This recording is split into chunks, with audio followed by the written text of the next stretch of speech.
Olá, turma do 8º ano, tudo bem com vocês? Começando mais uma aula da nossa disciplina de Ciências da Natureza.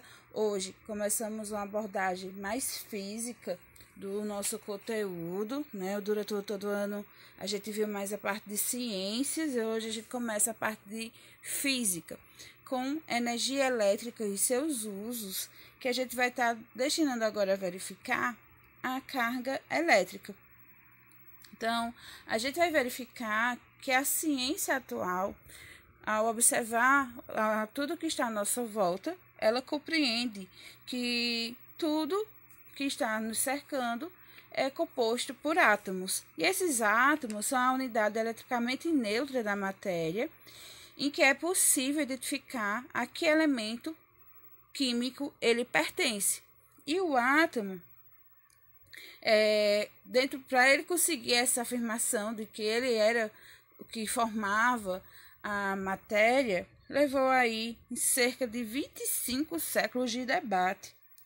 A palavra átomo ela tem origem grega, que significa indivisível, e a busca pela existência de uma partícula que seria a menor porção constituinte da matéria e de tudo o que nos cerca só começou a ser resolvido a partir do século XIX, quando o debate entre atomistas e não atomistas teve fim.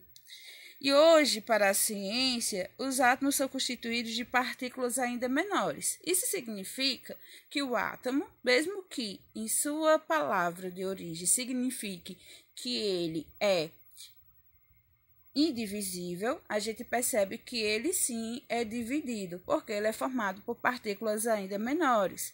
Essas partículas são chamadas de prótons, nêutrons e elétrons. Mas essas partículas também, elas podem formar estruturas ainda menores, que são denominadas de quarks. Esses quarks a gente não vai estar estudando ao longo desse ano, né? Durante também o conteúdo que a gente vai estar estudando. Mas a gente verifica que os quarks são a partícula indivisível de fato, mas prótons, elétrons, nêutrons, não. Eles se dividem formando os quarks, ou seja, o átomo ele é divisível. Os prótons e os nêutrons eles vão estar se situando aqui no núcleo, aqui é o modelo atômico mais aceito, e aqui onde a gente vai estar aqui com o nosso laserzinho, a gente percebe que a gente tem o próton, destaque com a cor vermelha, o nêutron com a cor azul, e a nossa eletrosfera em verde com os elétrons. Então, nessa região, que é a eletrosfera, fica os elétrons. Os prótons e os elétrons têm uma propriedade que a gente chama de carga elétrica, que aparece na natureza em dois tipos.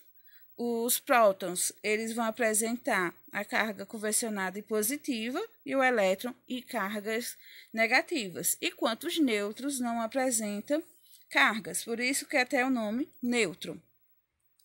A área da física que estuda o núcleo atômico é a física nuclear, mas que também a gente não vai estar se aprofundando no estudo dela agora. E a gente vai estar estudando apenas alguns fenômenos que estão ligados aos elétrons, que é a eletricidade. Quando o corpo perde elétrons, dizemos que ele está positivamente carregado.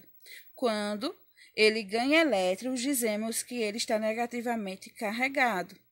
Quando o número de elétrons no corpo é igual ao número de prótons, dizemos que o corpo está neutro.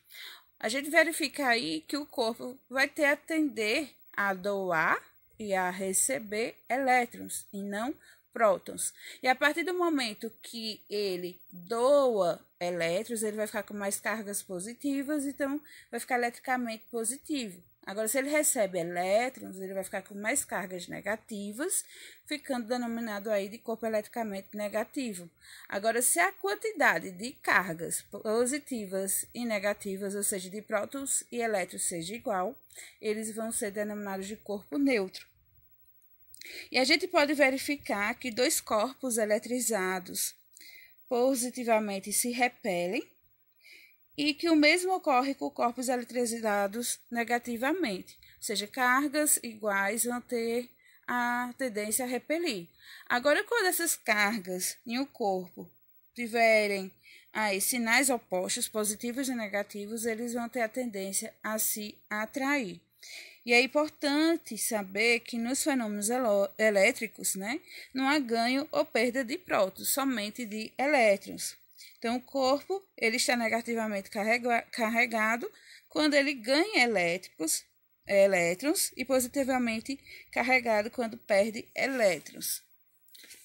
Só para a gente fechar aí essa parte ligada aos átomos e à carga elétrica. Eletrizando os corpos. Os materiais eles se diferem quanto à sua capacidade de conduzir elétrons. Alguns materiais, como os metais e o nosso próprio corpo, né, o corpo humano, eles são bons condutores de eletricidade e por isso são chamados de condutores. Outros materiais, como borracha, vidro, madeira e plástico, são mal condutores de eletricidade, e aí eles são denominados de isolantes. Se você testar, esfregar uma caneta de plástico em sua camisa por alguns minutos e seguir aproximar de pedacinhos de papel picados previamente, o que vocês acham que vai acontecer? Os papeizinhos eles vão ser atraídos pela caneta. Isso ocorre porque houve uma troca de elétrons entre a caneta e sua roupa, deixando eletrizadas. Por isso a caneta atrai os papeizinhos. O processo que usamos para eletrizar a caneta é denominado de eletrização por atrito. Dizemos que os corpos adquirem, né, eletricidade estática. A Terra ela é considerada grande fornecedora e também receptora de elétrons.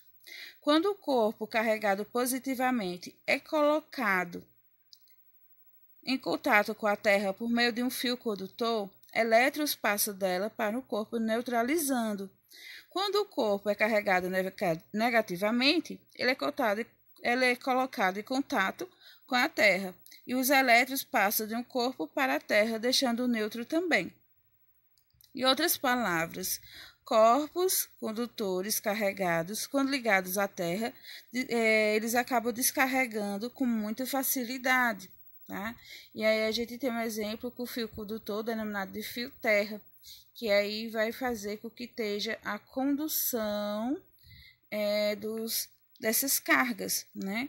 E aí a gente também tem a eletrização por indução, que os corpos também podem ser eletrizados por indução. As figuras aí mostram esse processo. Nele, um bastão eletrizado negativamente, chamado de indutor, é aproximado de um corpo condutor neutro, isolado da Terra, e os elétrons do corpo se deslocam para o lado oposto ao indutor. E aí, a gente vai perceber que houve apenas uma separação espacial de cargas. O corpo, como o todo, continua neutro. Porém, ao ligarmos ao lado oposto ao indutor à Terra, os elétrons escoam para ela. Ao cortar o fio terra e em seguida afastar o indutor, o corpo fica carregado positivamente. Corpos condutores também podem ser eletrizados por contato. Por exemplo, se tivermos dois corpos idênticos, um carregado e outro não, se colocarmos um em contato, haverá troca de cargas entre eles, até que ambos fiquem carregados com cargas iguais e de mesmo sinal. Nesse caso, cada um ficará com carga equivalente à metade do valor que o corpo carregado tinha. Então, aí a gente tem a eletrização por contato. E a atração e repulsão. Há muito tempo era observado, né, o fato que os corpos eram eletrizados, por vezes se atraem, por vezes se repelem. O grego Tales de Mileto, no século VI a.C., observou que certa resina encontrada na natureza, que é denominada de âmbar, que é uma resina que é proveniente de árvores, que acaba se solidificando com o passar do tempo, que quando esfregada na pele de um animal, atraía objetos leves. Isso sugeria a existência de uma força atuando sobre os corpos eletrizados. Hoje denominamos essa força de força elétrica, que assim como a gravitacional, também é uma força de ação à distância. O físico francês Charles de Coulomb e cientistas da época realizaram experimentos que levaram a uma importante conclusão, que podemos observar que corpos carregados positiva ou negativamente atraem corpos neutros. Quando corpos pontuais muito pequenos são colocados na presença de outros corpos pontuais, a força elétrica que poderia existir entre eles é diretamente proporcional às cargas dos corpos, que interagem inversamente proporcional ao quadrado da distância entre eles.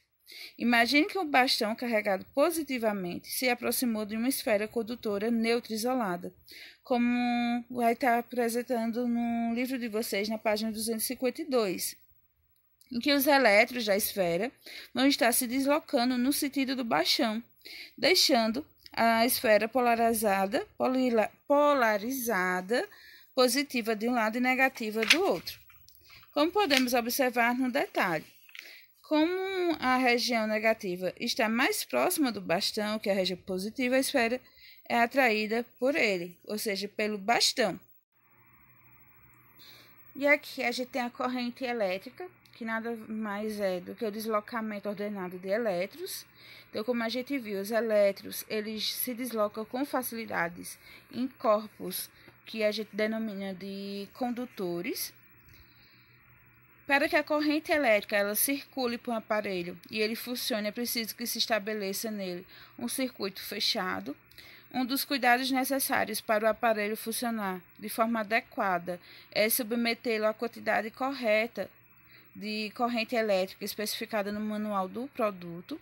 Se essa quantidade for menor que a indicada, o aparelho ele não vai funcionar com a potência desejada, e se a quantidade for maior de corrente elétrica, ele poderá sofrer alguns danos. E o circuito constituído pela lâmpada e pela pilha, assim como pelos fios, quando ligado de forma correta, forma um circuito fechado. Então, quando ligamos os aparelhos elétricos em nossa casa e eles funcionam, podemos garantir que fazem parte de um circuito fechado. Ou seja, um circuito que está fechado é quando passa a corrente elétrica através dos seus fios. E algo muito importante e que a gente tem que ter cuidado é de não ligar vários aparelhos na mesma tomada. Que aí a gente pode pegar a seção experimentar, que temos para imaginar um circuito que, se a gente ligasse várias lâmpadas ao mesmo tempo em uma única bateria, poderia haver uma sobrecarga muito grande, podendo assim superaquecer ou danificar a bateria. E na rede elétrica de um imóvel, a sobrecarga pode levar ao superaquecimento da tomada e da rede elétrica, e aí há um curto-circuito, até mesmo um incêndio nessas ocasiões.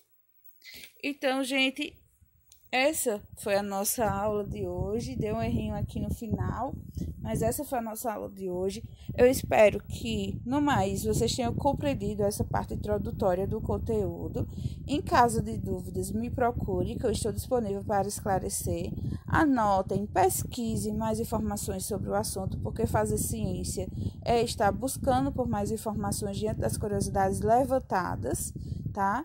Então, vamos lá no foco com a atividade, foco na atividade, não vamos deixar acumular, porque o quarto trimestre já encerrando, hein? Forte abraço e se cuidem!